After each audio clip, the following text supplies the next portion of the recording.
Hello, friends, and what an adventure it's been. Welcome to our live. We'll give people a few more moments to hop in, and check out what's going on.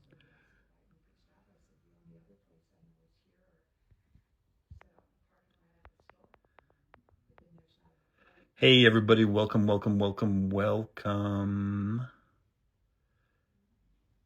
Thanks for joining us tonight. We are doing a little special deep dive with our partners and our collaborators here at Human Garage. We usually do this on Wednesdays at 5:30 Eastern, and because of the holidays, we had to do a little shuffling of the schedule. And I'm also doing a completely improvised broadcast because I have had a crazy travel experience because of the holidays, cancellations, weird stuff. I was in Chicago. We just pulled off an amazing event in Chicago yesterday, and I was traveling from Chicago to go to Michigan to see my family, and decided to take the Amtrak because I haven't ridden it in about 20 years and thought it'd be fun to do.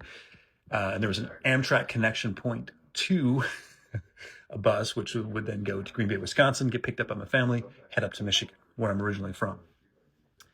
Half of my trip got canceled, and I was stuck in Milwaukee and having to find a completely brand new place to go to get home. Luckily, I was able to convince my mother to drive down and grab me, but because of time constraints and this broadcast, we've had to pull over. Luckily, my uncle was kind enough to let me use his space to broadcast from and do our deep dive conversation. It's really amazing to be here and have you guys here. My name is Aaron Mathias. You can follow me on my personal accounts or check out me here at Human Garage. What we do is have a weekly exploration, typically on Wednesdays at 5:30, where we have a conversation with our partners, collaborators, people that we love, and take a look behind the scenes about why they created what they created, why they built their products, and why, and the how, and the who, and the what, and the where, and the when. So I welcome you all here today. Hope everyone's having an amazing holiday experience so far. Mine's been crazy already because of my travel experience. So bear with me if the lighting's not perfect. Bear with me if the sound is not exactly perfect. We're completely improvising here to make this work because of some crazy travel. Oh, and a thumbs up sign. Our guest today has created something pretty amazing, and we're just waiting for them to pop into the live here. And as soon as they do, we'll bring them up. But I don't know about you guys, but there is a tremendous amount of products and services on the market. Oh, one more thing before I do this. If you guys haven't done so already, we do have, and you decide to travel on the holidays and risk the travel, we do have an upcoming event in Tulum, and we have our New Year's live event over Zoom. Live over Zoom on New Year's Day. Kick your New Year's off right. You can find all that info over at humangarage.net. If you haven't got your tickets, get them for the January 1st. Kick your New Year's off right with a bunch of amazing community. And that's going to be done over Zoom. And if you happen to be in Tulum, we have an event on the 28th. So check it out. So without further ado, and pardon me if I'm a little discombobulated, we had an amazing event in Chicago yesterday. Myself and Gary had a good time, had some amazing people with us. And we are doing a last minute deep dive with one of our partners because we won't be able to do it on Wednesday because we have Christmas time and we want to celebrate Christmas and the holidays.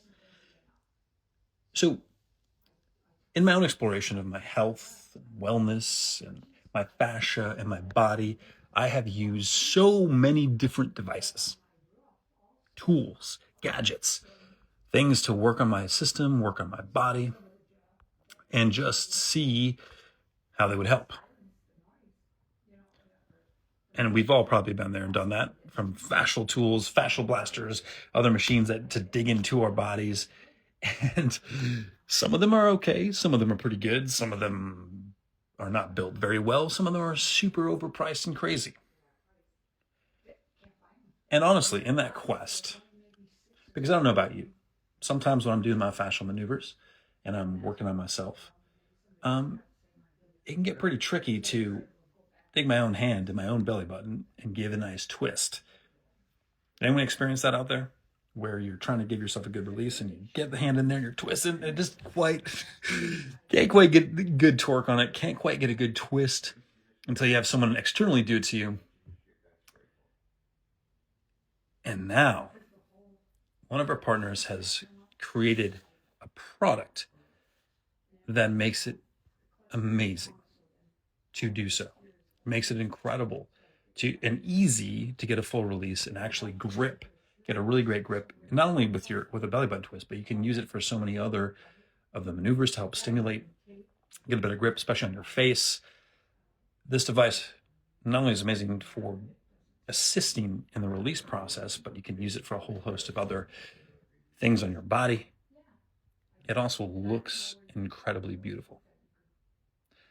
I don't know if anybody out there has this device. If you do, send us a wave. The Makarlu. Has anyone had any experience with the Makarlu? And we are actually just waiting for them to join. And we're going to be talking to the inventors and the creators of the Makarlu, an incredible device that you can use to release your body, assist in your fascial maneuvers, and just have all around good feeling. So just give us a moment here, folks. If not, I'm just going to take some questions if they don't pop on here. Am I cold yet? Yes. Happy Camper asked me. Happy Camper cares. Yes. I'm pretty chilly because I literally was in Colombia for almost a month and a half. And before that, I was in LA. And before that, I was in Miami. Then went back to LA, then back to Colombia. And it happened to be summertime and moving, transition into winter. And I had, the only thing I had with me is a hoodie. And luckily, I grew up in the cold, being from Michigan originally, and was able to sustain it. But yeah, I was walking around in Chicago with Gary, him and I, for these events, and we were a little chilly because I had a hoodie, and he luckily was able to get a hold of a thicker jacket. But yeah, it was pretty funny walking around in Chicago in just a hoodie. And now I'm headed up to Michigan, but luckily, as my mother was so kind and so diligent to drive down and pick me up, she was able to get a hold of my winter coat. So now I'm golden. Brian, if our friends don't hop on here, have I heard of? No, actually, I have not heard of. How do you say that, Mel? Barquin syndrome. No, I personally haven't. Which direction? Oh, great question. Which direction should be twisted when you do the belly button release? Typically, you go counterclockwise. Che-ums? I think you said that correctly. Che-ums? Yeah, you can typically just give a twist and go counterclockwise. So if you're grabbing on your own belly, if I use my right hand, I usually typically use my right hand because I'm left-handed, but for whatever reason, I can get a better position. I'm sticking my hand into my belly button with my thumb and think about twisting my thumb up and away. So counterclockwise typically is what you want to do. You're going counterclockwise to your digestion's typical process. And that kind of typically tends to unwind and release the whole deal. Hold it there for a few moments or until you just feel a release. You'll typically feel some blood pulsing and pumping through, and then your body will start to relax, and you'll typically feel it after a few minutes if you don't feel it right away. Sometimes you can feel some intense pain a little bit, but yeah, give your belly button a twist that way. counterclockwise. And you know what? You can experiment going the other direction too. Sometimes it feels cool that way, but typically we go counterclockwise. And this is where the Makarlu comes in handy, because it's actually like a half circle on the outside and has little rubber grippies. So when you're putting it on your body, you have a little bit more surface area, which allows you to really get in there and twist and get a good twist and keep the pressure. Because sometimes it's really hard with your hands. And if you say have longer fingernails, it can get a little intense that way. This is kind of fun. We're supposed to be interviewing one of our partners, but they haven't jumped on yet. But I'm going to answer some questions. Red fascia can only be restored through. Hey, Jamie, let me answer your question here. Hey, I've started the 7-day course. I've read fascia can only be restored through massage, not stretching alone. Like I've been. That's completely untrue. I would say, hands down, fascia is like your complete. Let me use the phrase: your fascia controls everything in your body. Your fascia not only envelops your entire structure of your bones, your muscles, your tissues, it's weaved in spirals around inside. And it's like, say, for example, muscles. Muscles, there's a layer of muscle fascia, and it weaves throughout it. And you can release your own fascia really simply by just touching your body and thinking about it. You can place your hand somewhere as gentle as that to, yes, doing a more intense movement, but doing these twist patterns, because what we're doing when we do the fascial maneuvers themselves is your body moves in counter rotation. Like you notice when you walk, it's flying back and forth. Even when I reach out for you right now, if you see my hand, I'm not doing it on purpose, it's just doing itself. It's rotating, spiraling.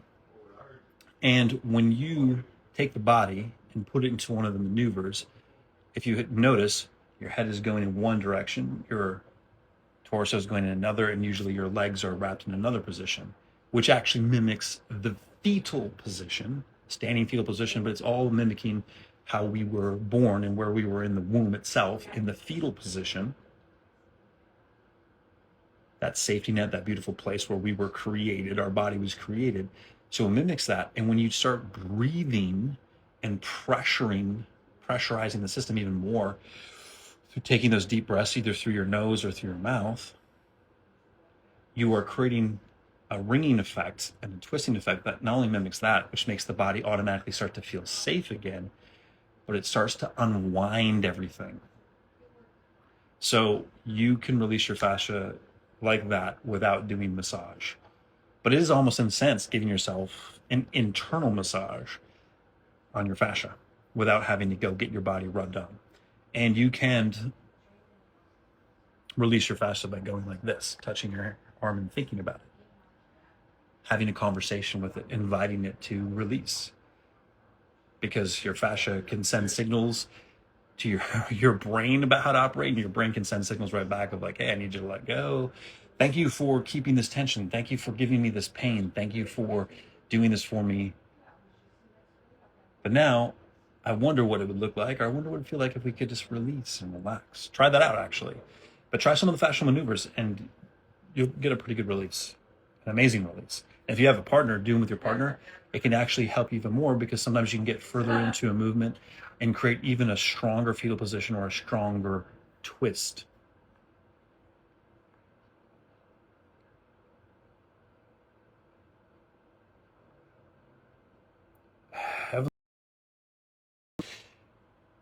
She gets really dizzy during the process. Which any particular movement that she gets really dizzy during? Yeah, pop in the chat if you have a particular movement. But dizziness can be when you're doing it, can be a sign of shift in blood pressure, because you are repressurizing the system and you are moving things around, and you are sometimes creating a detox process. And because you're breathing heavily, if someone has not had good flow for a long time, or a lot of flow, you can feel dizzy for a long time before your body starts to stabilize and become less. But even after sometimes like years of doing this, people still sometimes get a bit dizzy because they're shifting things around or releasing. But just have her, obviously do it in a safe place. And I would also look at maybe she could be lower in minerals and mineralization. So mineralized water, reduce some inflammation with some of the power Kirk or your own personal supplement of choice, and maybe take it a little bit easier on the breath and see what happens. Make an adjustment there.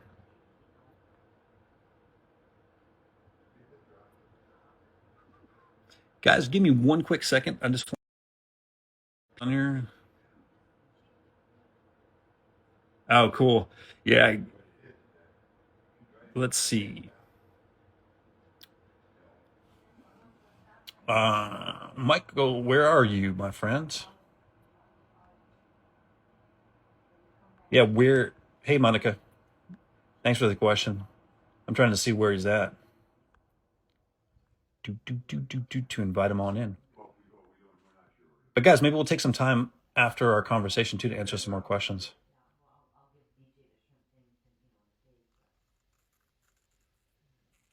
Yes, exactly, Scott. Wringing out the layers, going deep, releasing, breathing, creating pressure.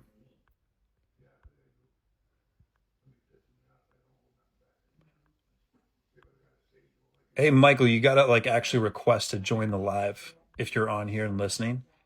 You got to send a request to join me, please. There we are. Yeah, Makarlu, send a request to join, please.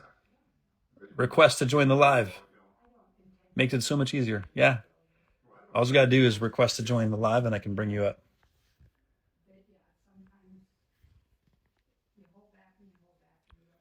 Send a request to join the live.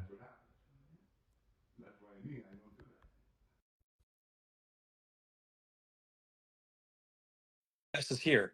I sent them an invite because they didn't send me an invite. How dare they? But everybody, what these conversations typically are, we do them on Wednesdays at 5:30 p.m. Eastern time. Typically, we take a deep dive with our partners. So for all of those who are just joining and are coming on with us now, we are having a little adventure today. We started off this whole conversation, if you haven't been on here since the beginning, talking about my crazy travel experience and my delays. So we're improvising. So again, pardon sound, pardon lighting, but we're going to make this work. And we've all been inundated in our lives with devices. 10 million devices on the marketplace. Which ones are good? Which ones are not good? Which ones are actually beneficial? Which ones are not beneficial? Which ones are good quality? Which ones are not good quality? I've experienced them all. And so has our next guest experienced them all. Can you hear me, by the way? I can hear you, Aaron. Can you hear me? Yes, perfect. So, as I was saying, our Wonderful. next guest has also experienced all of the different devices out there in his quest on his journey through the life. And it inspired him to create something that he felt was missing from this wonderful marketplace of being able to actually get a good release, but also have something beautiful and high quality. So, without further ado, I would like to welcome the creator, the founder of Makarlu, all the way out Thank in you. Australia. He's so kind to ring in all the way from there. What's going Yep, on, my friend? thank you. Okay, thank you, Aaron. Good to be here. It's 10 a.m. here in Australia, thereabouts, so evening where you are and many different times where other people happen to be. So we've got audio by the sound of it. You've got the video as well, have you? Yep, we see you. Looking good, Wonderful. looking good.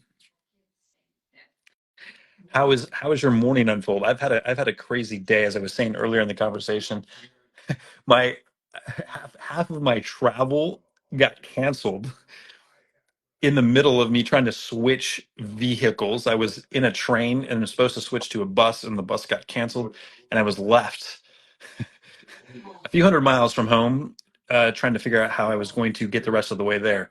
Uh, if anyone has seen the movie, I'm dating myself here. It's an old John Candy film with Steve Martin called Planes, Trains, and Automobiles, and it's about this very holiday experience where they're just trying to get home for the holidays, and it takes them forever, and they go on this madcap adventure. That's what my day has been like. Yes, yes. So how's yours I have going seen so that far this movie. morning? Mine's been much more sedate than that. Okay. With Human Garage having a post last night, we received a bunch of orders, so we've been busy packing and shipping, mostly off to the US, but a few other places as well. Amazing. Amazing. Well, for those people who are joining and may not be familiar, I know many people in our audience have used your incredible device. But what, for those who haven't, I would love to hear what inspired you on this mission and what led you to want to build an entire company around creating this amazing device. And if you have one, if you show it to people so we can give context of what we're actually talking about. Okay, well, here's one I prepared earlier, so to speak. This is our Makarlu Lotus in the magenta colour, and you can see over my left and right shoulder, you've got a few of them attached to various devices by magnets, which we can sort of cover through this call. But the inspiration of Makarlu, it was many, many years in the making, and a whole bunch of things went into the creation of this. And really, I'd probably have to go back to 2009, which is a while ago now. What's that, 15 years now, on a trip to Japan with some of the family. Stumbled across one of these stone stepping gardens in Japan, and they're not unique to Japan. They're also in China, Taiwan, a lot of Asian cultures, where they embed lots of little stones in concrete in paths that go around these beautiful Zen gardens. And I was just in awe of this. Took the shoes and socks off. It was pretty cold, but still took the shoes and socks off and walked around on these stones. And did a little bit of homework after that and discovered that there's a little bit of the ancient Chinese medicine in that with reflexology. Okay. So that really just planted a seed in my brain that the feet can be a path to many things to do with health and healing. It can all start there. So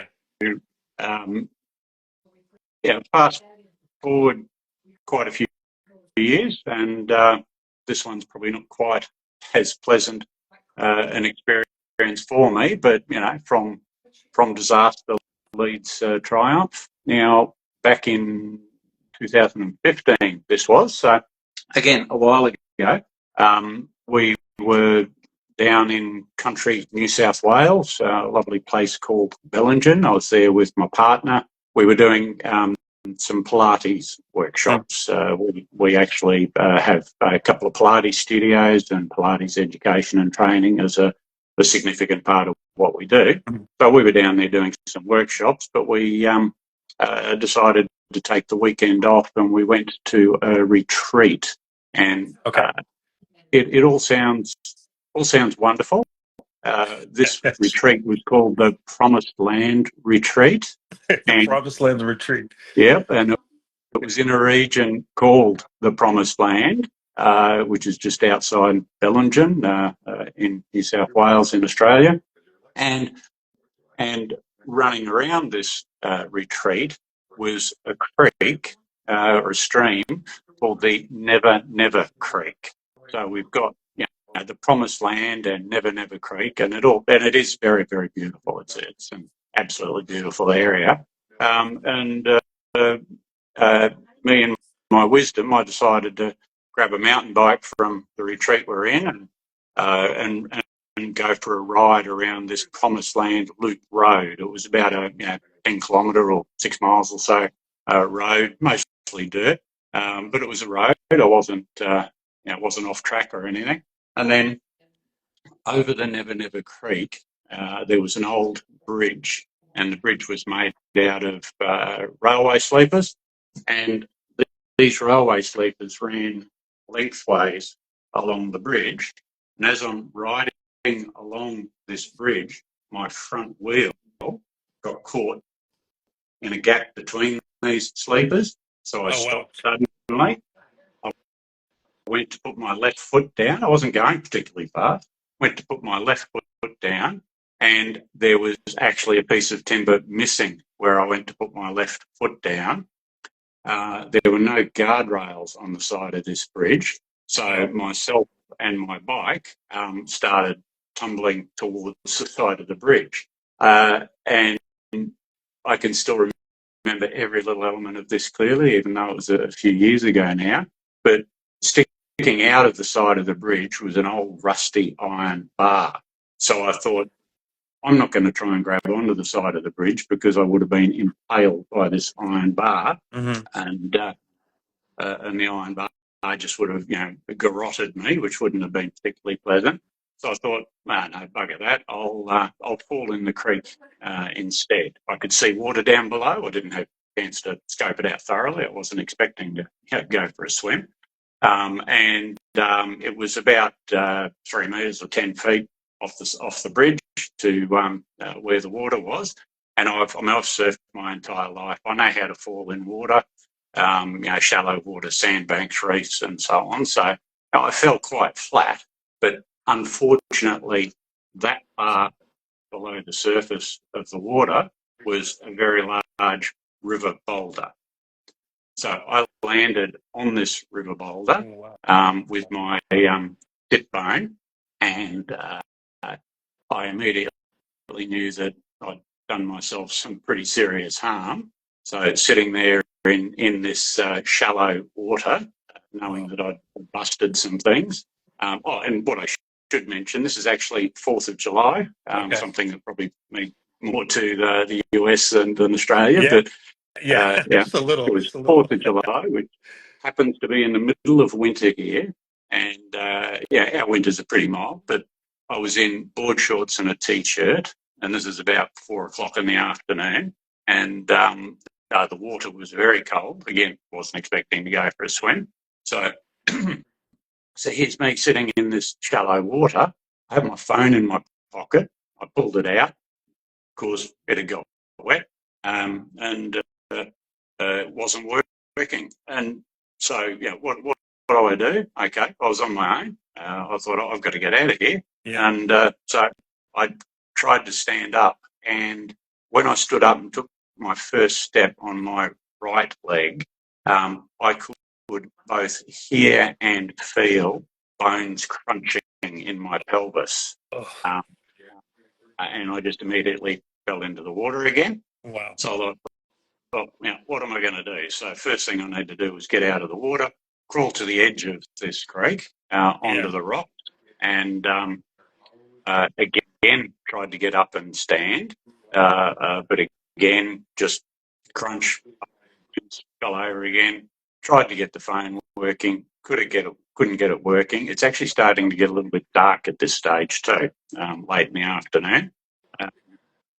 So I needed to get out of there. I crawled, dragging my leg and pelvis sort of behind me. It was not working. Crawled along to the side of the creek, found a little bush track, and started crawling up this track. And unfortunately, there was a big log running across it, so I had to crawl over that, which wasn't fun. And got to near the end of the track, and I saw a car going down the dirt road. And so I started yelling and screaming, and this car slowed down and it pulled up, but then it kept going again. And I thought, oh, damn. So a few minutes later, the same car came back. It was actually a young fella who'd forgotten to put the rubbish out for the family. So he came back to put the rubbish out. I started yelling again. And he saw me down this track. So it was about an hour or so from me going in the bridge to getting to that stage. And I was in shock and shivering. Wow. And luckily for me, this young guy, Steve, I still remember his name, saw me, helped me, rang my wife, who was happily at this retreat collecting chicken eggs of all things. So here's me lying in the creek with busted bones, and she and our young son are collecting chicken eggs from the coop. And so this guy rang her, she came and got me. And then I'll actually fast forward here. I went to the local hospital, then was transferred by ambulance to another hospital. Yeah. Spent just over a week in there. Then I was transferred to another rehab hospital, and I spent the next 4 or 5 weeks in that one. So I couldn't walk. And ends up, I'd busted 5 bones in my pelvis and vertebrae. So I was sort of like Elvis Presley a bit. I was very wobbly around the pelvis area, but not in a good way. But not in a good way, right? You weren't pulling off excellent dance moves. Oh, pulling out some excellent dance moves, and I wasn't able to dance before that, and I still can't dance now. And not unless you call daddy dancing, of course. But okay. Yeah, that's people What, laugh at that more than admire that. what is daddy dancing? Oh, Can you give us a dancing demo is of that? Or? it's like watching a giraffe try to dance. Okay. Dancing. I'm fairly tall, uncoordinated. Yeah, sort of 6'3". So me dancing is not a good thing. So the last hospital I was in, I must point out this. It's in Coffs Harbour, which was about 6 hours car drive from where we lived. So I wasn't close to home. My wife and son stayed down there for a little bit, and then had to go back to Brisbane where we live. So here's me in this hospital with lots of time on my hands, and I suppose fortunately, we own a health practice, so we have physical therapists, Pilates teachers, massage therapists, etc. So I was communicating with a lot of people. But my partner, Carla, brought down a whole bunch of props for me. A little mini foam roller, spiky ball, Pilates balls, hedgehogs, some straps and bands, and a whole bunch of things sitting in the corner of the room, in this hospital room, while I was rehabbing to get to the stage where I could be transferred to Brisbane. And part of me was thinking, oh, wouldn't it be great if you had one thing that could actually do the same as all of those things I had sitting in the corner of my room, which took up a fair bit of space. The nurses and the orderlies had to step over and around them. So, with a lot of time in my hands, I was sort of a month in a hospital bed. I started to daydream, and that was, as I said, an unfortunate event, but it was a significant event in the evolution of Makarlu. Didn't know it at the time, of course, but it just got me thinking. Mm-hmm. So that kind of kicked off the thinking process of what could be, hey, I've got this device. What would it look like if there was a device that was an all-in-one? It did. It kicked off the what if I could do multiple devices in one. That was one thing. The other thing it kicked off is what could I do to have this device or devices look good, look beautiful, look like something you would actually want to leave out on display, an objet d'art, as one reviewer has called it, as opposed to things like spiky balls and myriad props that you've got in the world of massage, fascial release, and so on. Generally speaking, people will put those in the bottom drawer under the coffee table. You put them away, and you forget about them. Out of sight, out of mind. So so it got me thinking. What could I do to have something that's not going to be put away, that is like a little work of art, but is also going to remind people to use it. So that was part of it, but again, didn't know it back then. But really, where it all came together was over the next 2 years after that, because success doesn't happen overnight. Over the next 2 years, I'd already developed a product called the Hedgehog, which I just happen to have one of those here. You'll notice it looks a little bit similar to the Makarlu Lotus and Coast dome sets, except it has a solid base on it. just a one piece, sort of like half a big spiky ball. Yeah. Now, this hedgehog, we were getting this made for ourselves in Australia. The hedgehog, when I had the first batch made from the company I was working with, the material was too soft. Basically, they didn't put enough in, and it was a little bit too soft. So I said, do another batch for me, make it a bit harder. So they did another batch, and this one was actually too hard. And this is like Goldilocks and Three Bears. This one, too soft, too hard. However, my wife, who also Pilates practitioner, she said, I have a lot of clients who actually, they would like this soft one. And one of our physios at the time, who was working with a lot of athletes, runners and dancers and swimmers and so on, he liked the hard one of these, and he just coined the phrase, hedgehog hardcore. And he said, oh, yeah, okay. Well, we could have the hard one, and we could call it Hedgehog Hardcore.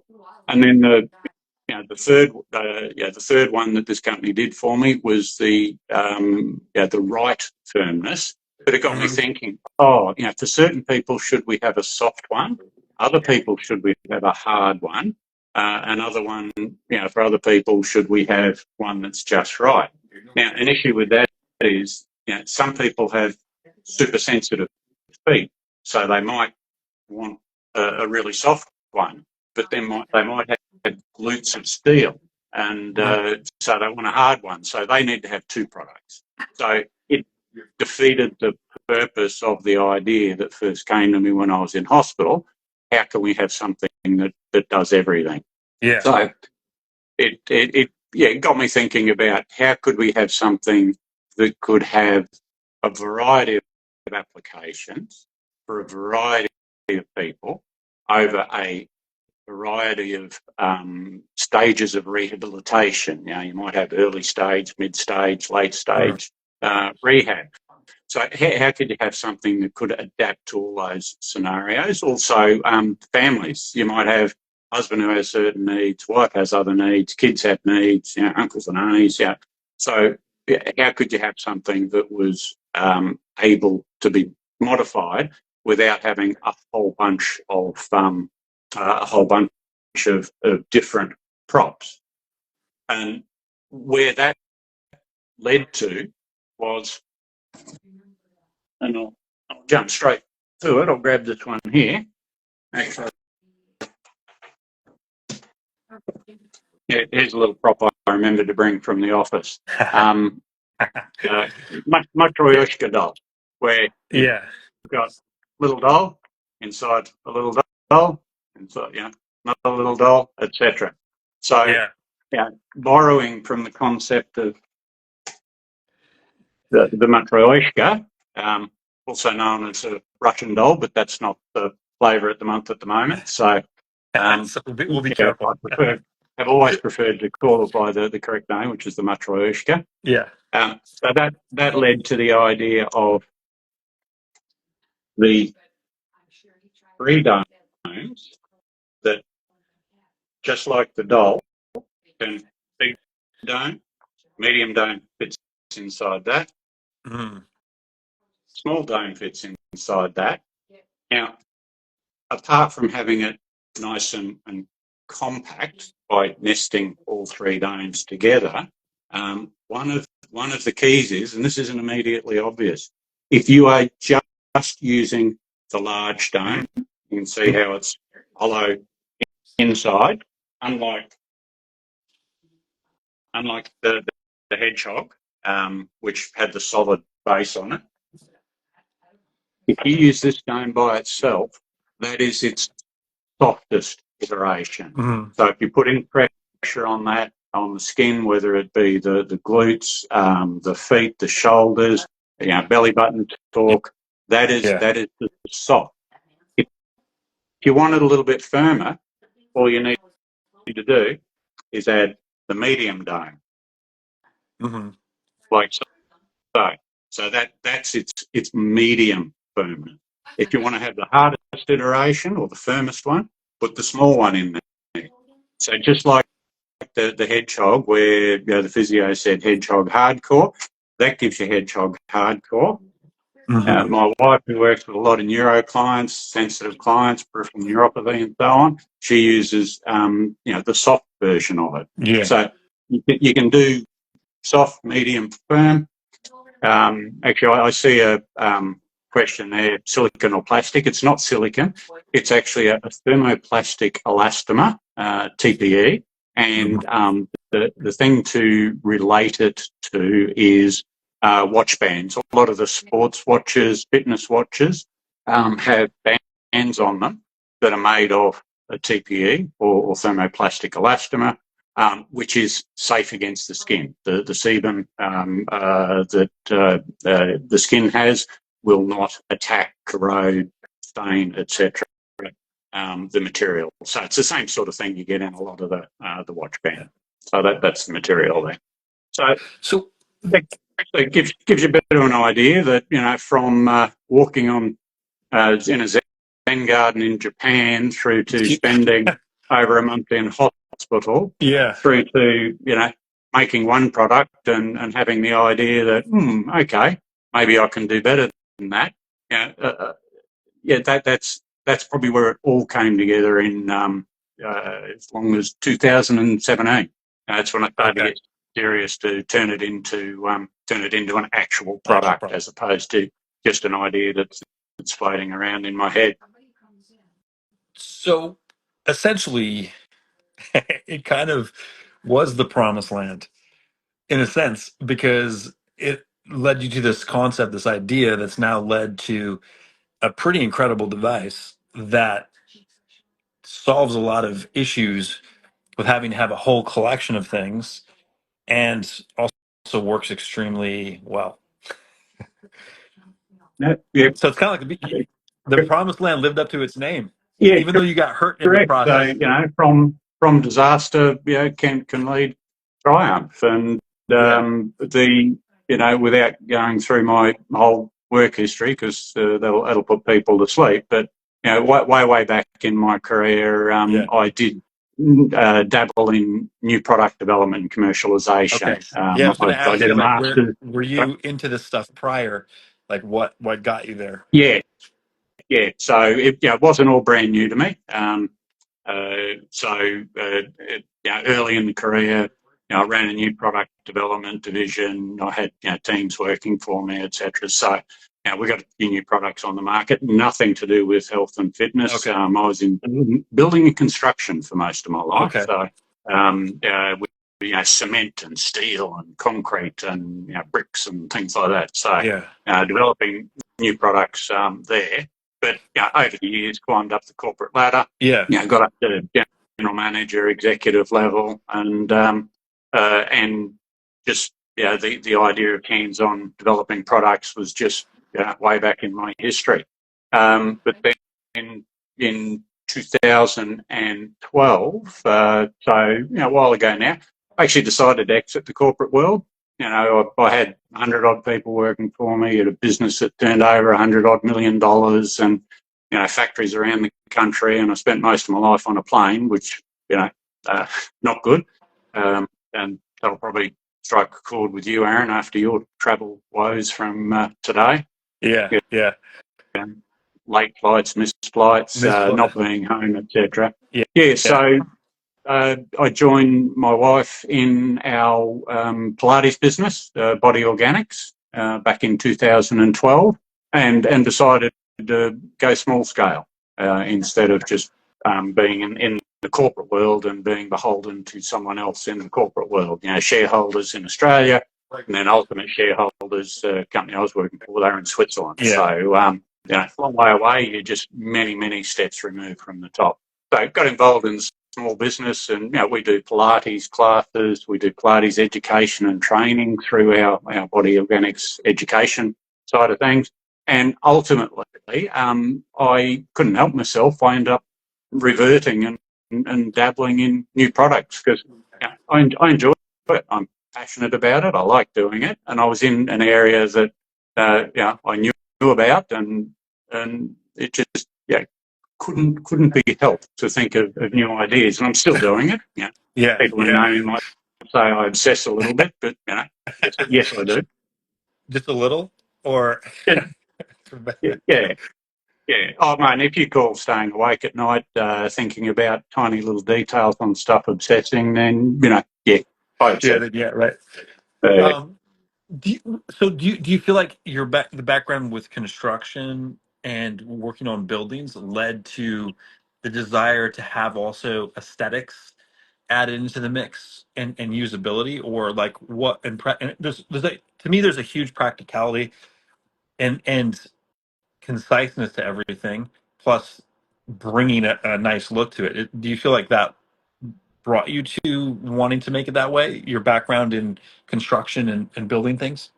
uh, To a degree, Aaron, you're correct there. I mean, even though steel and concrete don't sound particularly sexy, yeah, some of the materials. I've actually, I was working for the architectural divisions of some of these firms at certain stages. So, yeah, a lot of that's to do with aesthetics, building design. I was working with architects, interior designers, landscape architects. So, yeah, that was something that never really left me. Hmm. But what also led to I mean, apart from I mentioned earlier wow, that looks great, and you're going to leave it out. Now, what led to that side of things? Part of it was when I was working with the Hedgehog, and also spiky balls, which we had. Um, they were very generic. So Hmm. with a spiky ball, people are familiar with spiky balls. You can get them made in multiple places. I prefer to get stuff made in Australia if I can. However, China makes spiky balls by the millions, and playing around in that market, you end up how cheap can you do it? Not how well can you do it, it's how cheap can you do it. And Yes, unfortunately, yeah, unfortunately. it is, and I thought, well, damn, I don't want to go down that track. I don't want to just be the cheapest spiky ball on the market or the cheapest hedgehog on the market. I thought, well, what can I do to add value to the product through design? And that's where I thought, well, instead of saving on materials, using cheaper materials, finding the cheapest manufacturer in China, I went the other way and found, the best materials, something that looks good, something that works well, and that way. And I'm happy to say, Makarlu Lotus and Coast, they are not the least expensive product on the market, and they won't be, and they shouldn't be. No. If you want something cheap, go and buy a spiky ball from China. Yeah. Yeah. I really heavily appreciate your ethos, and I would even say ethics on this, of going out there to make a product, because like even the health and wellness industry, when you kind of take a look at it, it's rife with companies who catch a trend or see like, hey, either whether it be a supplement or even a product, and then they jump on the bandwagon and they start making copies of it or things that are kind of inferiorly made.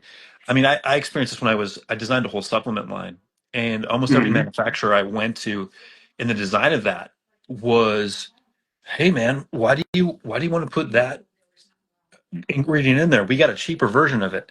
Or hey, why do you want to make it that way, man? It's going to cost you more to make it, and then you got to raise your price. And I was like, my friend, that's the whole point. I want the best quality. I want the highest quality, and I want to deliver to my potential customer something that might actually have an effect on them and actually is high quality, because why would I give them something inferior or cheap? Why? Yeah, Why would I do that? To make one extra absolutely. dollar or two extra dollars? It's like, so I admire that you resisted the temptation to do so and invested the time and energy to create something like that's well constructed, looks beautiful, and is high quality. And with your comment, invested there, too true, because none of this is cheap. So what was also very important, the tooling for the domes, we get those made on the lovely Gold Coast in Queensland, Australia. The tooling for those was not all that far from $100,000. So Wow. that's not cheap. And different components aren't cheap. So it costs a lot of money. So what was also important for the investment was to invest in the intellectual property. So and this is where my background from many years ago and from my master's degree came in handy. I know about patents, I know about trademarks, I know about copyright. So I know that if you've got something that's unique, you can protect it and you should protect it. Because what I didn't want to do was put all the time and effort and investing hard dollars into designing this and then having, again, someone in China said, oh, that's a good idea. We'll make that too. We'll just do it cheaper, use cheaper materials. So, so I've invested time and hard dollars in things like patents. It's patented around the world. It's trademarked around the world. So I'm sort of ring fencing it with intellectual property, which is just important to protect the investment that we put into it. Yeah. Yeah, no, it makes sense too. So did you use so you had the idea and you started creating it and you had this massive injury and you're recovering. Did you start using the creations to help in any of the rehab process, or did you at a certain point you were past that and then you just started experimenting with it and said like, wow, this actually works better than some of these other things on the market? Like when did you start implementing the use of your creation? Oh, well, pretty well straight away, Aaron. As soon as we got to the prototype stage and even the rough pre-prototype, and I'll just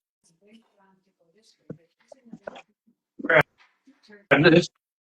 Here's a hedgehog that I've trashed. I've cut in half, cut the bottom out of it, but and here's a spiky ball that I've cut in half, and lo and behold, they fit together. And I've got another little semicircle here hemisphere that also fits in there. So I started cutting up what we had and started using them. And as people who know me, or one of my sayings is, I don't get sick, I get injured. So I'm in the habit of taking one for the team. So the busting all the bones in the pelvis was part of it. I've had quite a bad tear in the hamstring. I busted a vertebrae at another stage, and so I'm forever injuring myself and then needing to rehab. So I use myself as a guinea pig, well and truly, but also in a more professional manner. Our Pilates studios, where we do have clients who are injured, chronic conditions, and so on, we do start using our products there. And I do remember, and there's a teacher from down in Melbourne, I remember it well when I had the first prototype of the Lotus, had that out at studio, and my partner Carla was running a workshop doing Pilates training. And so I showed these people, what do you think of this? We're looking at this Makarlu Lotus. And her comment was, oh, that is great. That is fantastic. That looks beautiful. He said, my clients will leave that out and they will remember to use it. They're always, they buy the hedgehogs or spiky balls or whatever. They take them home and they put them in the cupboard and forget about them. And they come back the next week and they haven't done their exercise. They haven't used them. So, so the opportunity to use them in our studios, have our physios use them through prototype stage as well. That added probably the more professional flavour than just me hurting myself and becoming a guinea pig for some of the rehab. Wow. So how many balls or hedgehogs did you slice and dice before you kind of figured out the lineage of how to piece them together or compact them into the doll version of like being able to have one inside the other? Well, not a huge amount, and I've actually still got most of them. I like to keep the evolution, Of that. in a couple of crates, and that's why I just happen to have these. These are ones I actually cut up a few years ago. when the Makarlu products were being designed. So I didn't have to cut up too many, but amazing how you trip over things. I mean, we've got the Matryoshka doll philosophy, but when I started cutting these things up, partly just to see what was inside them, see how they work, I went to visit one of our local injection moulding companies to talk about the possibility of making something for us. And I'd cut some up, and to carry them, I just nested them together. And with the people in the meeting, I'm a partner and one of the injection moulding people who's also an industrial designer. The penny dropped with all of us that, oh, maybe there's something in that. Maybe there's something in nesting these domes together instead of just making 3 separate sized domes for different applications. How about we nest them all together? And we started going down that track. I love it. I'm curious, actually. While you were saying that, it made me think of something. Think of something else here. How, like, were you? Did you have this curiosity, like, about making things, designing, creating, like, when you were young, or was there something in particular that kind of kicked off your journey down that pathway of building and creating? Because it seems like, I mean, and just kind of even seeing your background, you have this draw for aesthetics and creation and building, and even what you said earlier, like you're up late at night thinking of a small detail of how you can improve it or better. So I guess it made me really curious of, like, where that even, how did you get to that point of, or did that just develop over time? Oh, it did develop over time. It's also something that's deep within me. And if I go way back, when I first left school, I actually enrolled in an architecture degree. So Oh, wow. design was in me back then.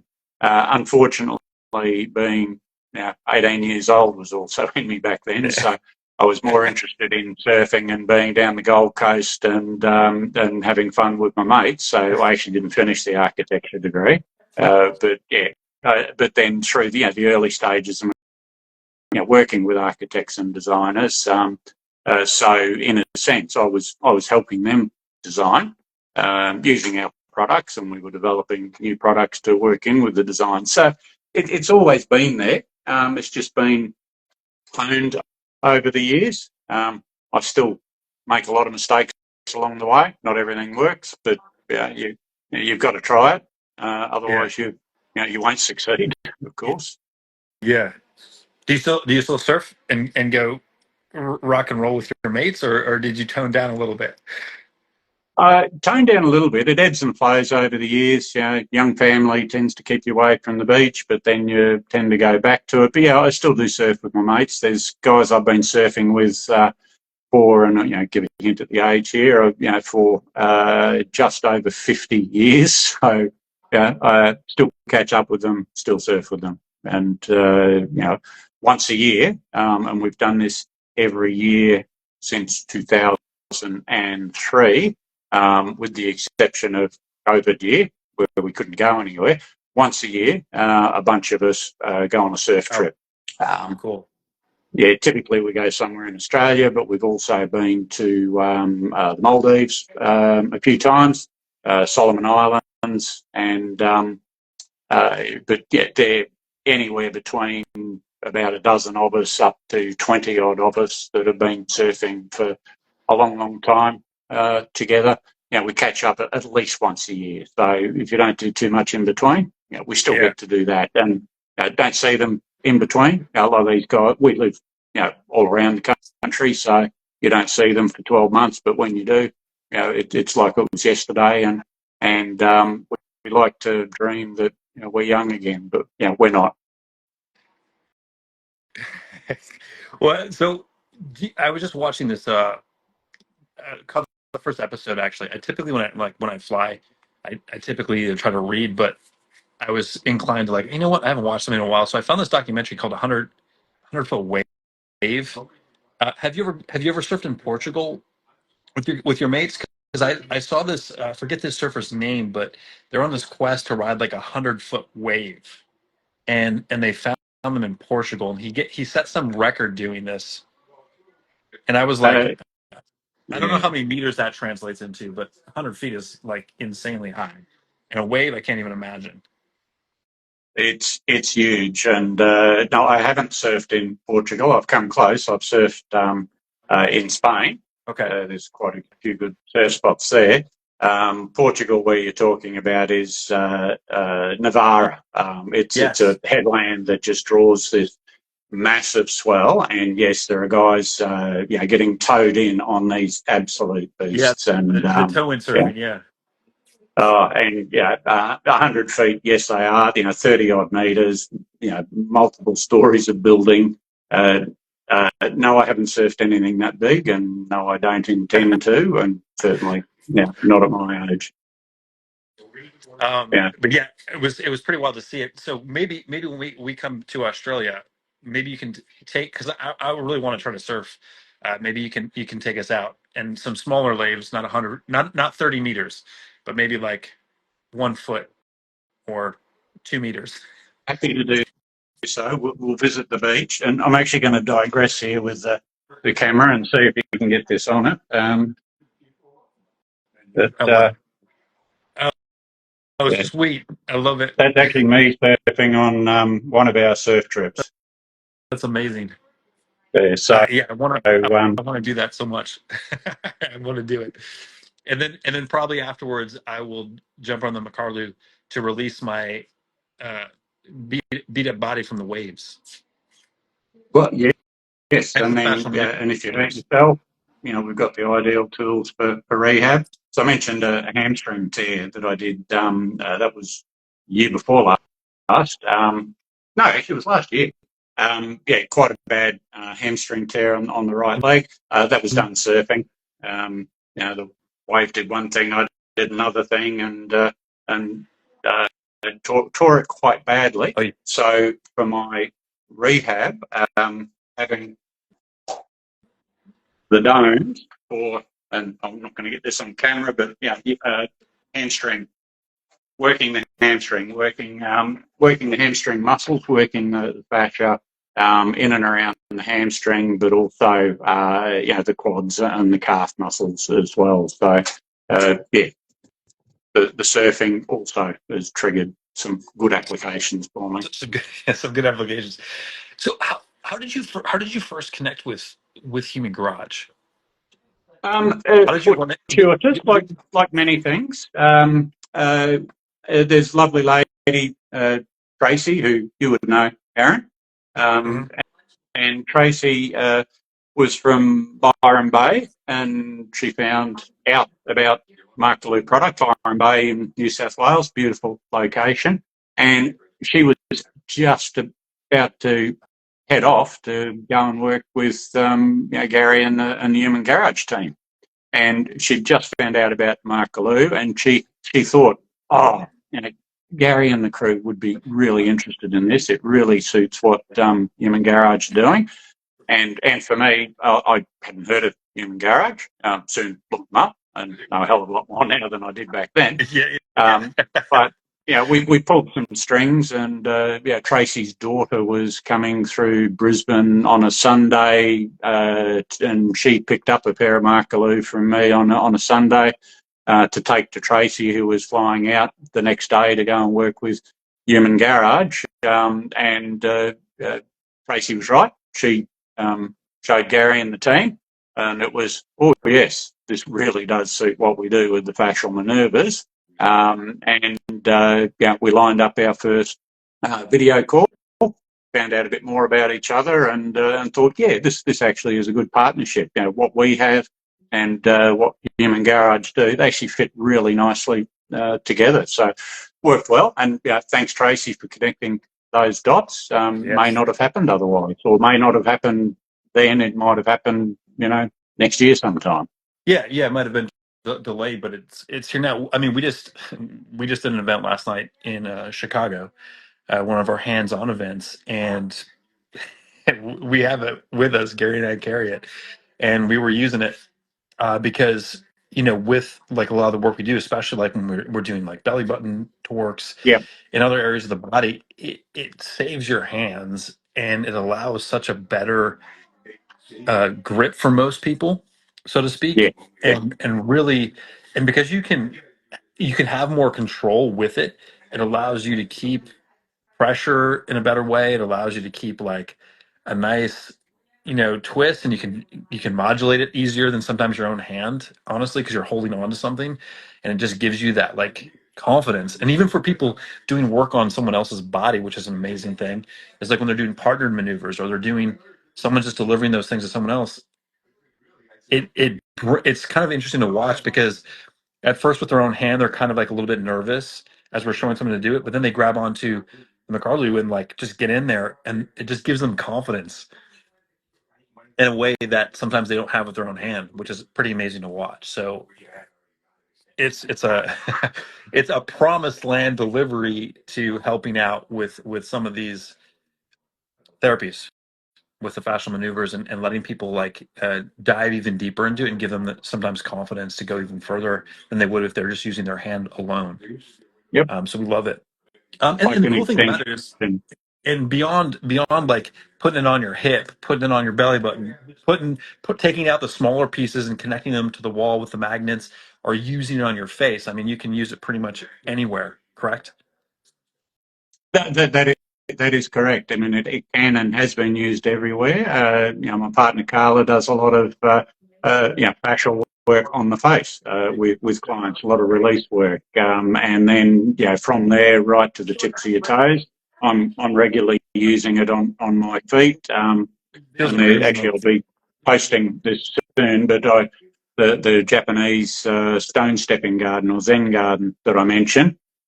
Spread the domes out, including the base, the wooden base, upturned on the floor. Put them on a yoga mat and walk on them. Just walk up and down, and it's just like a stone stepping, garden. Yeah, I mean, it feels incredible on the feet. Like even doing like if you do like a totally twisted or swinger, especially swinger actually, and you Yep. step out, it's kind of interesting to try it, guys. If you haven't tried this, do that movement, but put it under one of your feet and twist one of your feet as you're doing the movement. Twist into one of your feet. It adds a whole new dimension to the movement, and also just a release. It's pretty wild. Um, so this comes, and some people may have not seen that it comes in like obviously different versions and different slightly different textures on the dome itself and different bases. Do you mind kind of going into some of the? We'll get a little bit more technical right now. I know we've just been kind of like finding a little bit more about the background, where you came from, like how you came up with the concept. Do you mind getting a little bit more technical on some of the use and the differences? Is that okay with you? Uh, yeah, not at all, not at all.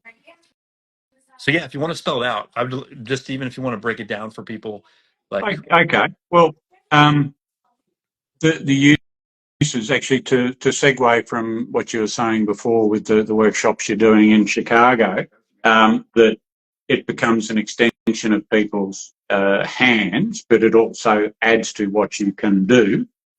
Part of what I wanted was that it would be intuitive.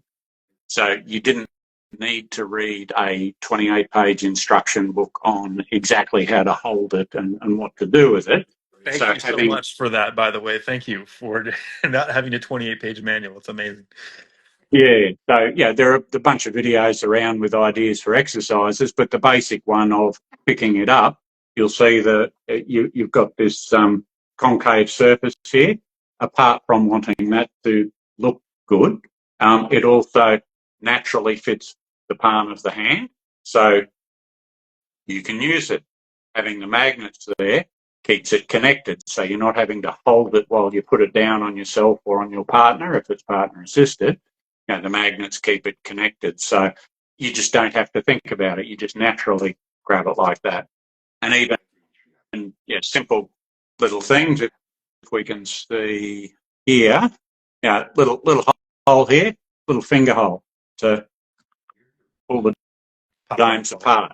So they become intuitive, so you're not mucking around, trying to figure out just how to use it. And and I won't mention the name, it wouldn't be fair of me, but there's a particular product on the market that's a little like a little spiky ball, but it splits into two halves. I had to actually go and research how to get it to split into two halves, and it's not intuitive. Yeah. You've got to look it up. So it needed to be intuitive. Now, One of the things, really quick, let me interject there. yeah, It is so incredibly intuitive, because when I came across the device, I was really like, oh, what is this thing? Because I was just sitting on on one of the tables, and I picked it up and was just like immediately, oh, let me put it here, let me put it there. Oh, this comes apart, cool. And it's just like, yeah, I went right to town on working on myself without someone telling me like, hey, go watch these 44 hours of videos or go read this. It's just like, and it's an amazing, and that's a testament, honestly, to, I think, well, I'll use the word genius level design, right? Because putting together a product that you can just look at and kind of like, oh, I kind of see, especially if you've been seen other things, but just be able to look at it and be like, oh, it makes you want to just put it and start maneuvering with it. That's pretty yep, genius, in my own humble yeah. words.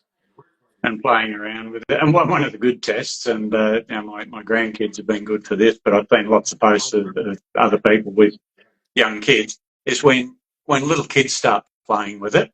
Yeah, kids, if anything, are intuitive. That they just explore and play. They don't look up instruction manuals. They'll just want to play. And so, they're pulling them apart and putting them in different configurations and doing things with them that they just don't have to think about. So, Yeah. that actually just proves that, it's fair. It is fairly intuitive. Now, I can see over my shoulder here, you've got a little dome attached to the magnets. I'll just sort of digress there. You said on the technical side of Yeah. things, and this is again, why are the magnets in there? Yes, it holds it to the base. That's an important part of it, but you're not having to always hold it together yourself. But it came from, again, a number of things, but there was a key meeting. It actually was. We were having dinner with some friends. The husband's a physiotherapist, the wife's a Pilates teacher. They had their kids around. We were here, and the husband and I were sharing a bottle of red wine. And a lot of my ideas come over a bottle of red wine. It's a good way to get the creative juices flowing. And we were talking about these different products that were on the market. And this is before Makarlu existed. And he got a particular product that he had, a little hemisphere, and he said, when I'm in the clinic, I will hold this up against the wall, and clients will be doing these shoulder release exercises, the lats, the rhomboids and so on, or the glutes, and he'll be holding it for them so they could use it. He said, but then when they go home, it's no good because they can't hold them themselves, or they put them on the wall and then try and get it to stay in place. And then the question I asked is, well, why don't they put it on the floor, and then they can position it and lie on it in the appropriate spot? And his comment was, well, a lot of the people he works with, getting down on the floor is not practical or possible. Or getting back up again might not be possible. Yes. If you're 90 years old, here, Dorothy, can you just lie down here and lie on this on your shoulder? Or if you're, 120 kilos or 260 pounds, get it here, get down and lie on that. No, don't put too much weight on it.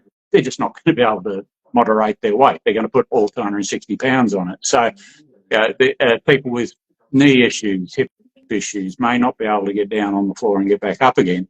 So he said a lot of the people he worked with had to do it vertically, but he had to hold it, but then there's nothing they could do at home. So again, me always listening when people are talking about those sorts of things, I thought, well, what if we could go vertical? What if we could do something where it could actually attach? with the magnets to a metallic surface. So that's the other important part of it. So you can actually use it on walls vertically when lying down on the ground does not suit or is not possible.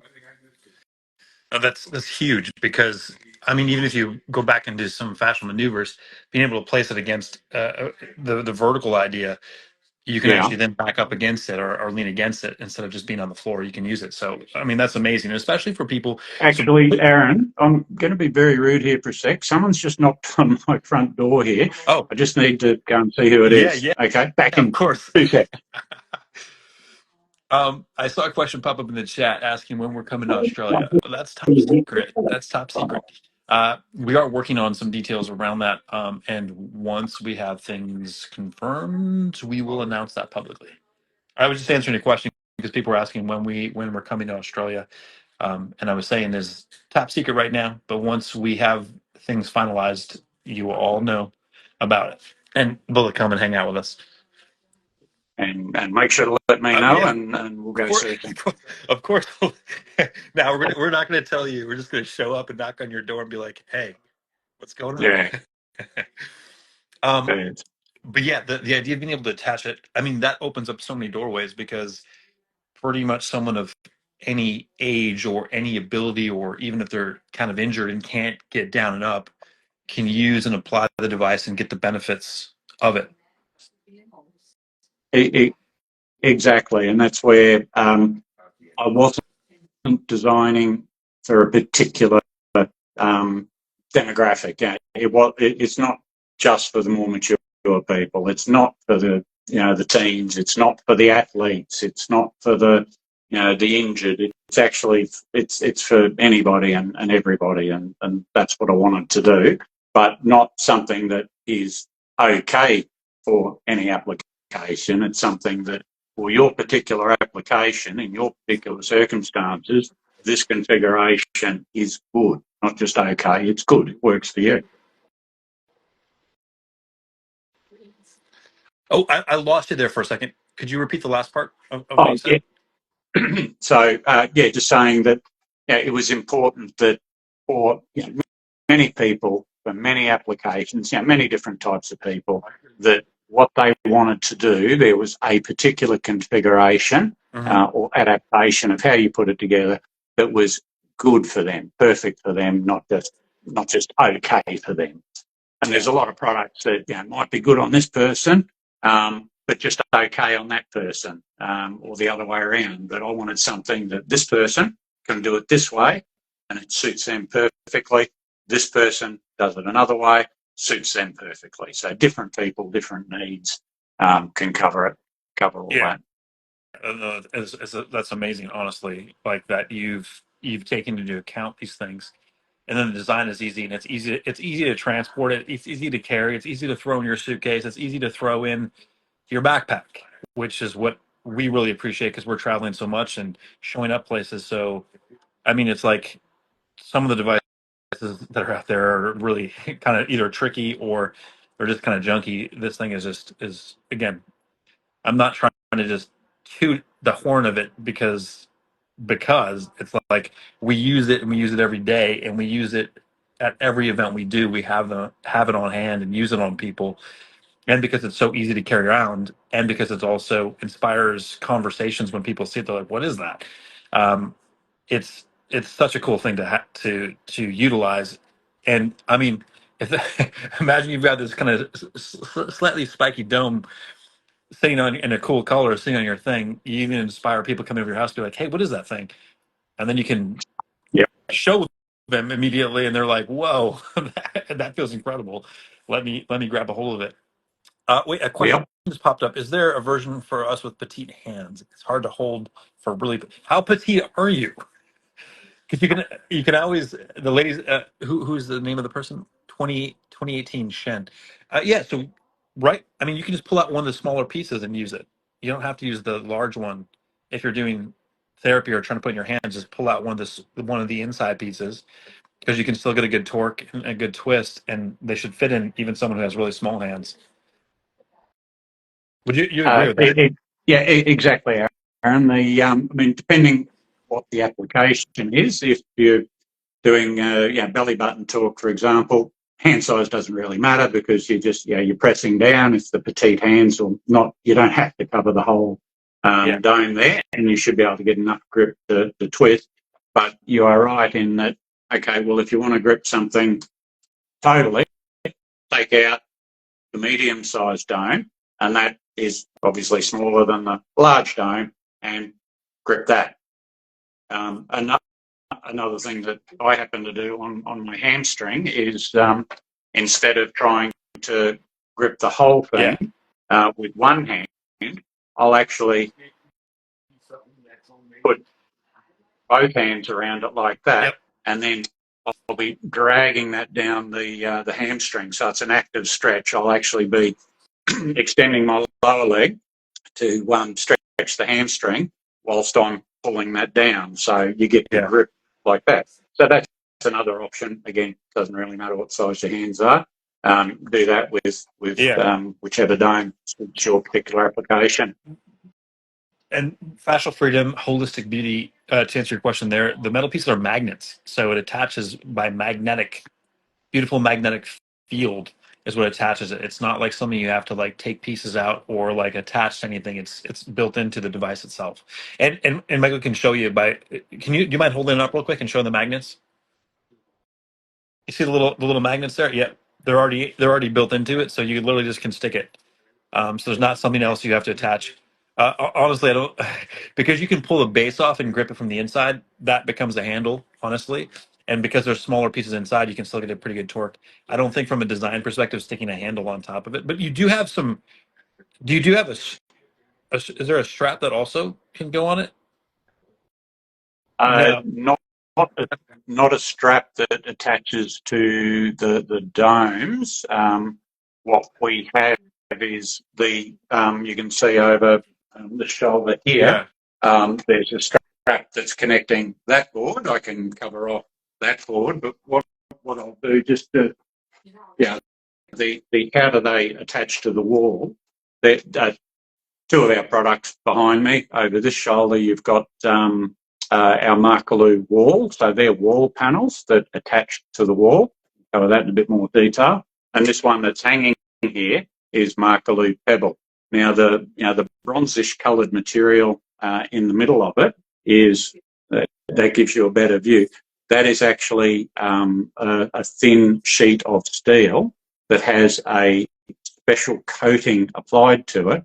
So it looks like Corten, and for those who don't know Corten, it's like a pre-rusted steel. So it's a very rustic application, but it's not rusted. It's, there's that surface coating, very durable, not going to come off.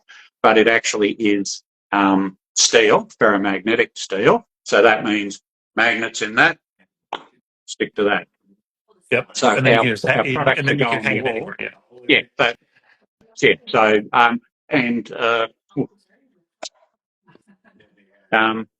my filing cabinet. Yes. So if you're at the office, stick them to your filing cabinet. You can go do therapy and some maneuvers while you're at the office and get a good release. Yep, it Or wherever you reminds you to use it again. If you're at the office and you have a filing cabinet, you leave it on your desk or stick the domes to the filing cabinet, the fridge. Basically anything that's steel, ferromagnetic, you can attach the domes to. And that allows you to, either store them, like I have with those ones on the filing cabinet, or to go vertical for working on shoulders and glutes and arms and so on. Amazing. I mean, it's like what again I love, and this is appreciation to you, is like it's like you're taking into consideration so many of things that are actually not thought of when people make products. Like you are solving so many things, like from usability, portability, but eliminating so many unnecessary devices that you can do all that similar work with, but also taking into account of like, okay, well, how I love the fact that you thought of like, well, how are people going to use this thing? Stick it against the wall. Okay, here's a solution for that. Being able to not have to get on the ground to, I just love it. I love that you've literally thought, not literally, actually thought of all of these parameters and then put it onto the marketplace and solved so many problems for people. It's amazing. That comes from the obsessive side of me, again, as I Yeah. mentioned earlier there, that But I'll obsess about the details. And what you see on the market is not where I start. I yeah. start with certain things. And someone's asking about the hanging side of things there, so it's probably a good opportunity to expand upon Yeah. this one here and how that one actually works. So, yes, you can hang these. This is one component of our Makarlu Pebble product, which is only sort of very, very new. And so it's made of birch plywood. You've got this insert of the special steel. Now, how do you get that to stay on the wall? I'll just grab a couple of bits there.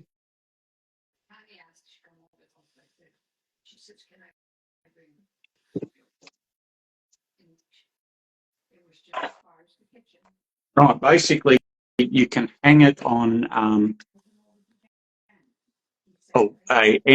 any door. If you have a wall ladder, which a lot of Pilates studios and gyms have, and some people have them in their home setups. So basically, you can hang it on any vertical surface. Now, what we have is this special strap, which, and if I can get in close there, see these little bits going along here, they're actually rubber tracings. So when you hang it on a doorway, that actually grips it, so it's not going to slide up and down. It'll stay in place. So on one end, and I'll just try and get this back in camera here. On one end, you thread it through, and we've got these special hooks here, anodized aluminium G hooks. You loop that and click it through there. So you've got the board hanging on one end, and then another very important component of the pebble is the pod. Now, this is actually, it's made of a special foam material, but it's also weighted. We actually have a stainless steel disc embedded in this. So it weighs, I think it's about 1.5 pounds in pounds, and so about 700 or 800 grams in the metric. So this particular one, the pod, you hang on the other end, so you have a counterweight. So you can hang it over a doorway or over a ladder. That's just one of the things you do with the pod. But when you want to use it vertically, you hang it. So with the pebble board for the vertical applications, the beauty of that is that if you want it on a particular doorway, use it. You want to shift it to another doorway, or you want to use it on a door, but you don't want it there all the time, just put it there when you need it. And the other application we have is our wall panels over here, which I'll just pull one of these. This is the dot, it's the smallest one. So again, same material. On the back of it, you have these special, it's a 3M dual lock material, which is like Velcro, but it's not Velcro. Bear with me, I'll just grab another bit.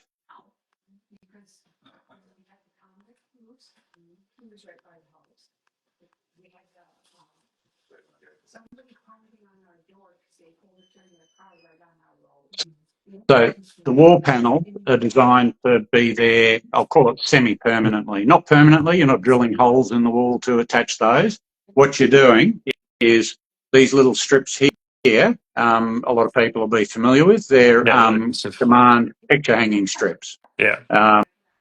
And these are, available pretty much anywhere. You can get them at all the supermarkets and hardware stores in Australia. Home Depot, Walmart, etc. Everybody has these.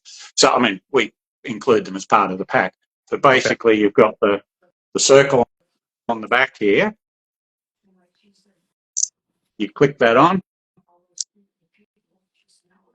peel off the backing paper, lean into your wall for 30 seconds, and then when you have one of these wall panels, and I've got a few different size ones up on the wall behind me here. So that's semi-permanent. Yeah, if you do want to shift them, you can just peel them off and remove the strips and put it somewhere else. So yeah, you got the pedal one, which is very portable, and you've got the wall, which is semi-permanent. Amazing. So I love it. So again, versatility, usability, practicality, elimination of unnecessary devices, travelability are all included. And by the way, there was a quick question. I'll just answer it before it gets lost in the shuffle. Can fascial maneuvers be used for pelvic floor? Yes. And actually, if you use the Makarlu along with that to do some releasing, yes, you can get your pelvic floor moving again. You can get everything moving again. yep, They yeah, all work in combination. There's so many releases you can do to stimulate and remove calcification and flow, get flow back in your body. What I'd like to do is I'd like to kind of pick your brain on your favorite uses for the device, like for yourself personally. And yep, then I'd love for you to let people know the who, what, where, and when, and how of obtaining one of these incredible, beautiful devices. yeah, sure. Okay, so um, my favourite uses, again, this is the guinea pig, me injuring myself to make one for the team. Yeah. A couple of uses, and whilst I've still got these in my hand, I'll show you this one. Now, this pod, apart from being a counterweight or a counterbalance when you're hanging it on walls, on doors, it also goes underneath the board and converts that to a wobble board or a rocker board. So what I'll do now is not exercise for you. Now this is for me. I have high arches and I do tend to roll in. So when I'm doing squats, or if I'm doing things like the twisted angel, I'll tend to roll in, which puts stress on the knee, which is not particularly good for me. So what I do is I start by putting a medium dome on the board, and now I'll just change spots here.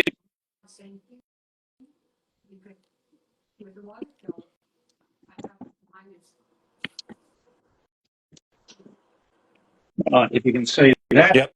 I'll set my We can see it. foot here. So I've got the medium dome supporting my arch, and then I'll have two of these, and so 1 foot on each, and then you can see how it's moving around. Yep. It's wobbling. I'll be doing my squat on that. So it's an unstable platform, Yep. which when you're recovering from things like hamstring injuries, is a great exercise to do. Yeah. So you start off with your two-legged squats. You can move to a one-legged squat. It's a great Yeah. one. You could do pretzel squats on there. You could do swinger on Yep. there. You could do so many movements on there.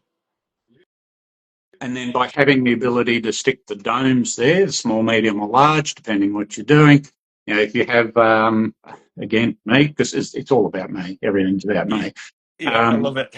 I have an impingement in my left ankle, which means I can't bend my left leg, when I'm doing a squat as far as my right. It sort of limits me. It stops me. So just a little bit of bony spur there. So what I do is place a small dome at the back of the board. So then, and I won't put my foot up here, I'll fall off the chair. Heel goes there. So it raises up my heel on my left leg. So I only put it on the left one. And then I can actually go down further in the squat with both legs. So I'm not limiting my right leg because my ankle sort of locks up before I get there.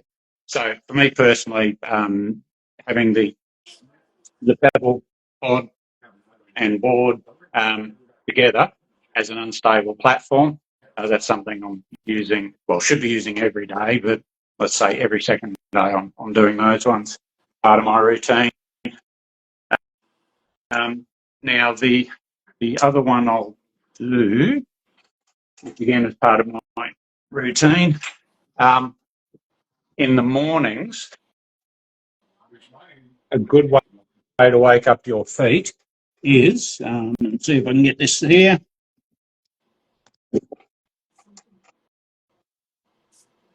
Just spread these out. And this is a fairly condensed shot, but this is the Japanese stepping stone garden. Once again, if you set them up in a line, you'll have two sets, so two lines, one for each foot, and actually walk slowly along them, and you'll see that it's stretching and releasing your feet in different angles in different ways. Mm-hmm. So you go all the way up and then walk backwards, all the way back, stepping slowly, just little tiny increments. So you're doing that on the inside line of the foot first, then you'll do the centre line of the foot, work your way up, work your way back, then you'll do the outside line of the foot. Step up and slowly step back. So I love it.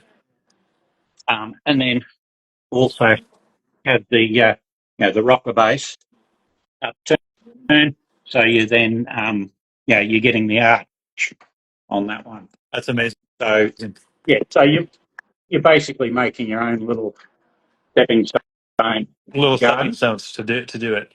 And Yeah, it's cool because you have the balance aspect. You can have the other elements added to it. You can do other exercises. Plus, I mean, literally, you can to add different context to make yourself an uneven surface for doing some fascial maneuvers. You can stand on those and do your movements through those, plus releasing your feet at the same time, yep. which is a really cool application.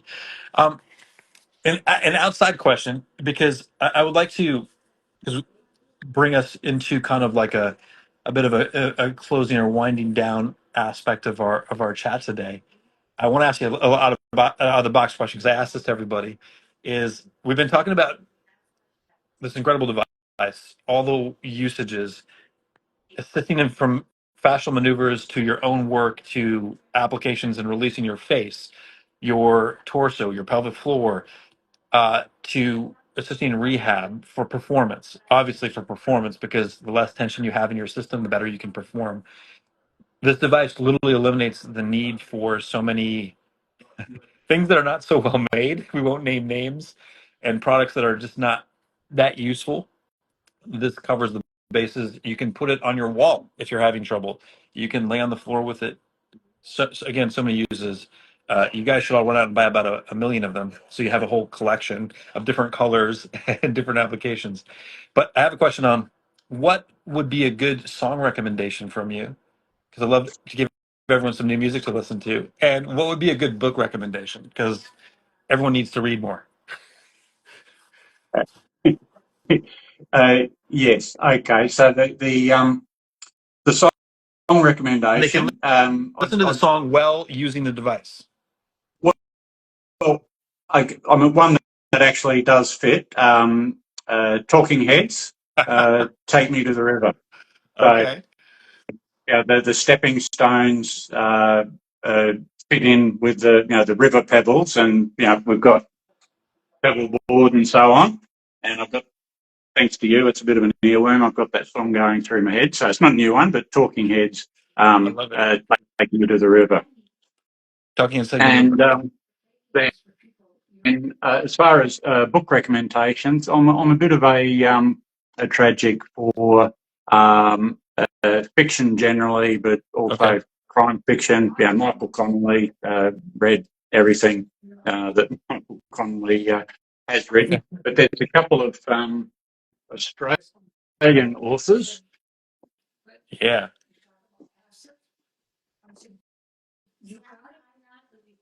There you go. Here's one I prepared earlier. So Christian White, this one's called The Ledge. I've Okay. just finished reading that one. Quite good. Story about a few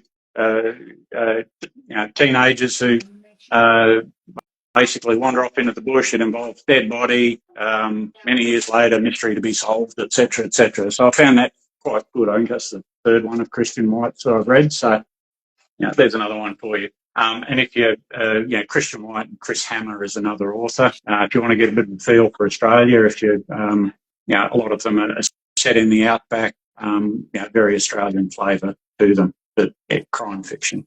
I love it. And I love hearing recommendations and songs. Interesting. Talking Heads and Tears for Fears was the last recommendation someone made. Oh, yeah. Tears for Fear. They're Australian too, aren't they? Tears for Fears, or are they UK? No, I think the UK. Yeah, I think they're UK. But I love that we're getting this range of like kind of older 80s, 90s music. I love it. Yeah. Right? Because Talking Heads not particularly obscure. Actually, and I'll jump in, and I think it's disappeared now, but someone did ask the question, can they be used for plantar fasciitis? Absolutely, yeah, absolutely. they can. Absolutely. Absolutely. I've actually got a little bit plantar fasciitis in my right foot at the moment, so guess what I'm doing? There's a range of exercises you can do for plantar fasciitis. The stepping stone one I showed you is quite good, but also just using the dome to release your feet progressively. Calf raises as well for plantar fasciitis. So, they're great for it. It's great for that. And then you combine that with movement. You can put it on your hips. Again, you can, because the device comes into smaller domes, you can take it apart and put it into different areas that the bigger dome can't quite fit into well, and use it to release almost every area of your human body, my friends. Pretty much. Where do we find this lovely device? Okay, the simplest and easiest is makarlu.com, Makarlu. That reminds me, I will go off on a tangent about what does Makarlu mean in a sec. I was going to ask you that like midway through, but I wanted you to go on for a little while. Yeah, explain the name really quick. Explain the name. Yeah, I love the explanation of the name. I love what it means. Okay, so it came from a couple of things. Ma is actually a Japanese word. So again, this goes back to that stepping stone garden many years ago. But it means it's relevant in its meaning because ma is it's the space between things. It's a negative space. It's a pause, and it's not actually a thing that you can grasp. And what I will do, and I really like this one, I'll read you a little poem. This is an ancient Japanese poem about what ma actually is. So it's this ancient Japanese poem is 30 spokes meet in the hub. The space between them is the essence of the wheel. Pots are formed from clay, though the space inside them is the essence of the pot. Walls with windows and doors form the house, though the space within them is the essence of the house. So the idea of it's not so much the structure, it's the space between. Where that resonates for us is that a lot of what we do as movement practitioners is we create space. We create space in the spine, the vertebrae. It's the space between them that's important. It's the space in the joints that's important. So creating that space is critical. So Ma fits with us. Ma fits with the Makarlu product.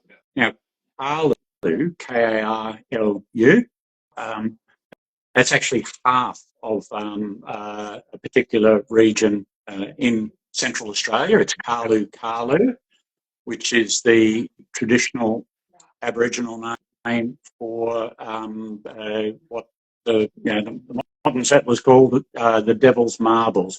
Now, what the Devil's Marbles or Karlu is, it's these massive boulders that are stacked one on top of the other, balancing. And they've been like that for eons.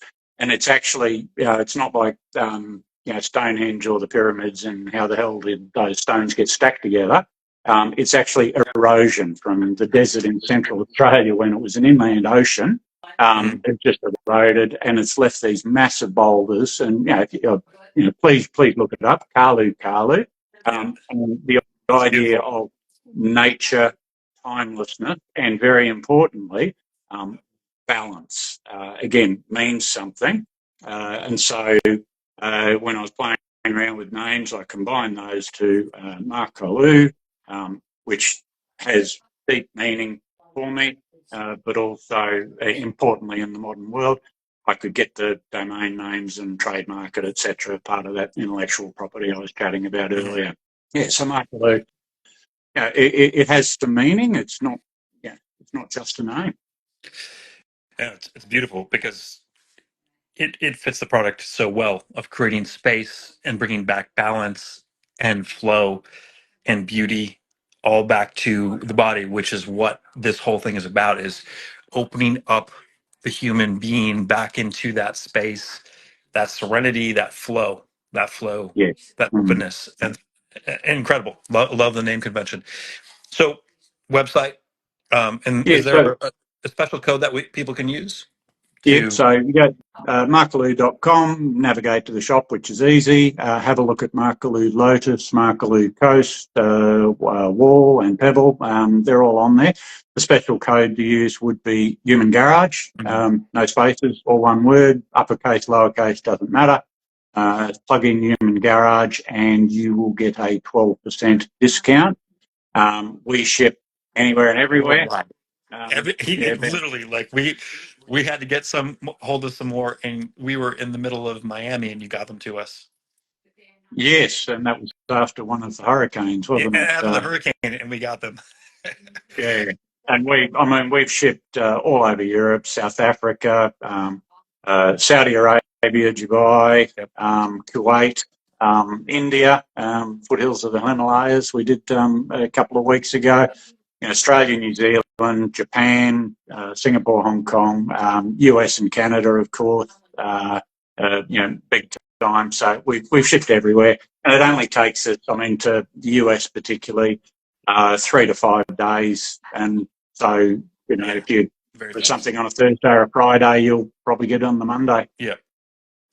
So what I would love to do right now is two things.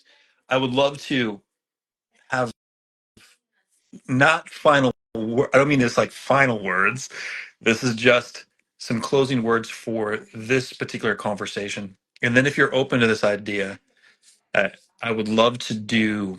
We typically do this before we have meetings, before we start events, before when we are hanging out with each other, even if we're having arguments with each other, we'll stop and do this. And it's called syncing up. I would like to, after you give some parting words to everybody about some whatever you want to say, it could be about a thought you had about where you want to take the company next, what you got coming down the pipeline, just some thoughts to kind of close because we're going to have more of these conversations with you for sure, 100%. We're going to build a whole schedule to kind of bring you back because I would love the people to keep learning more and more and more and more. Um, Give us some final words for this particular conversation, and then we'll sync out together. And before we do the syncing, we're going to sync out because it's always nice to end in a nice, calm, quiet way. Yeah. I'll explain what to do as we do that. But what's some final thoughts for people for today? And Yeah, we can also take some final, questions too if you'd like. If anybody has some quick questions, because I do have to yeah, honor some time here. So if we got some quick questions and some final thoughts. yeah. No, certainly, actually, and the question sort of fits in with what my final words were going to be. A big part of what evolved and eventually became what we have today is conversations with people, feedback from people, questions from people that, I'm eyes and ears. I listen. So if people have thoughts, suggestions, what if we did this? Or can you do that? Let me know. And you can either through Instagram, email, info@makarlu.com. Any thoughts and ideas, let me know. Happy to listen because these things don't happen in isolation. Yeah. And drop your Instagram really quick too, as well, right now for people, because we'll when we repost the live for everybody, we'll put all the correct links and all the follow, but what's the Instagram, and then people can direct message you as well. Okay.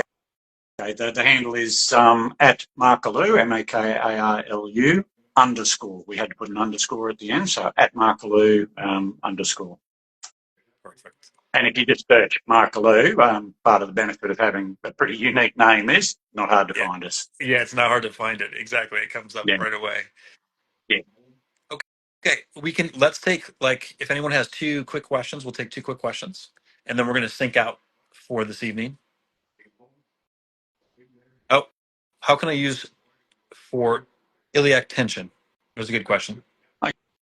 Okay. The iliac tension, I'd tend to focus on releasing around there. So if you do release work on the glutes and the psoas, particularly, I mean, we didn't go into too many specific exercises on this session. But if you have a look at either the Makarlu YouTube channel, again, search, easy to find, or on our website, we've got a page, How Do You Makarlu? There's a whole bunch of videos there that you can access. There's sacroiliac in there as well. Someone else has just mentioned psoas, so yep, there are exercises there. To Happy Love Zone, the discount code is Human Garage, all one word. You get 12% discount if you plug that one into the shop. And they ship anywhere in the world, and they ship very quickly. Very So don't stress if you quickly. see that they're in Australia. They get it to you super fast. Believe me, it comes fast. Yeah, we only ship express, either whether it's in Australia or around the world. We use UPS to ship internationally, and the cost of shipping is included in the price that you'll pay. So there's nothing extra you'll need to pay when it arrives.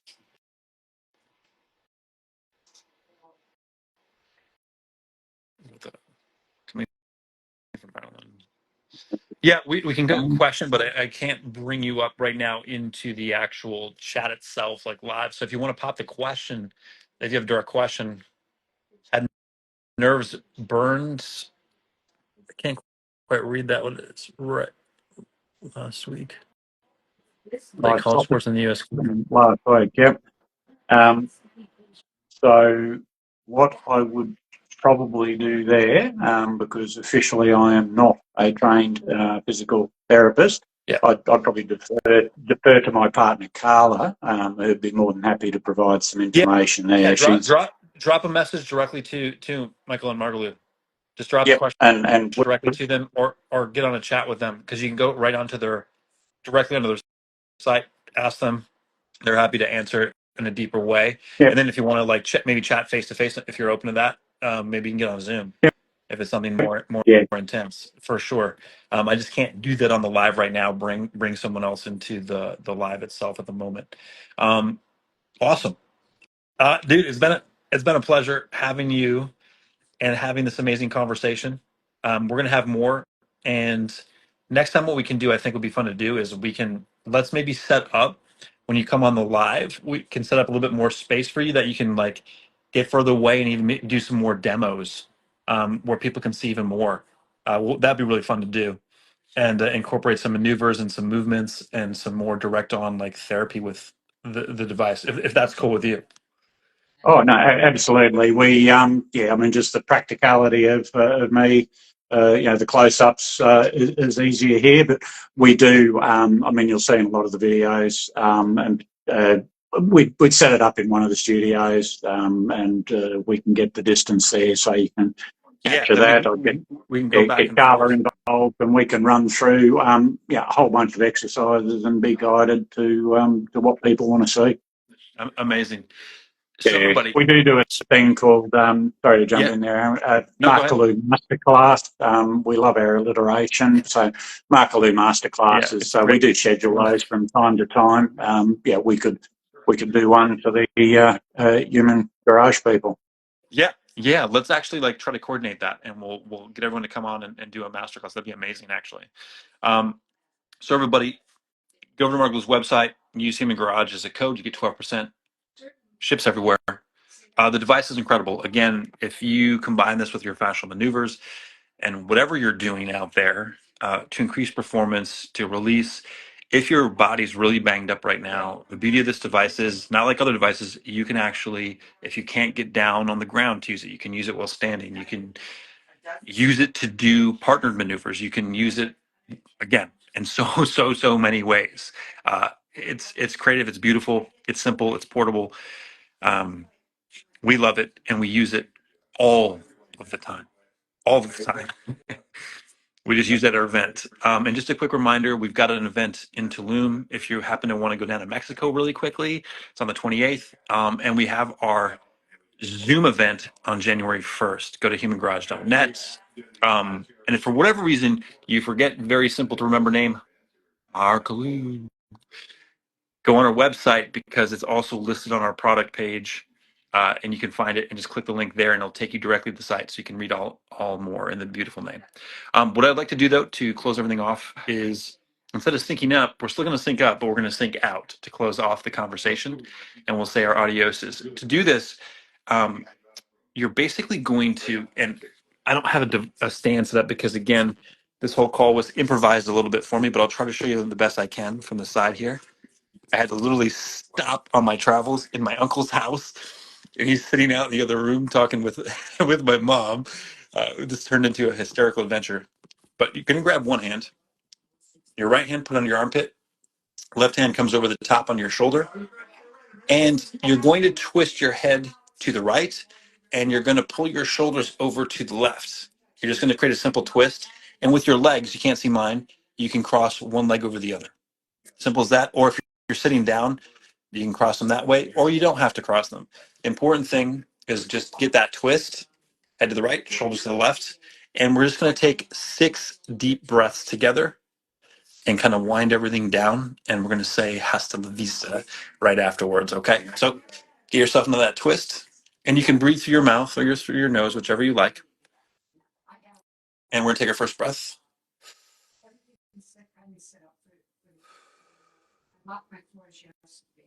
Breath number 2.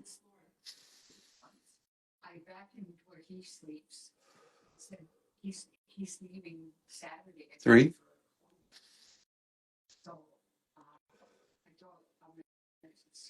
Four.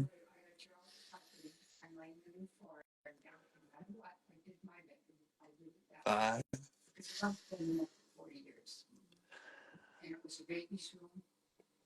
And 6.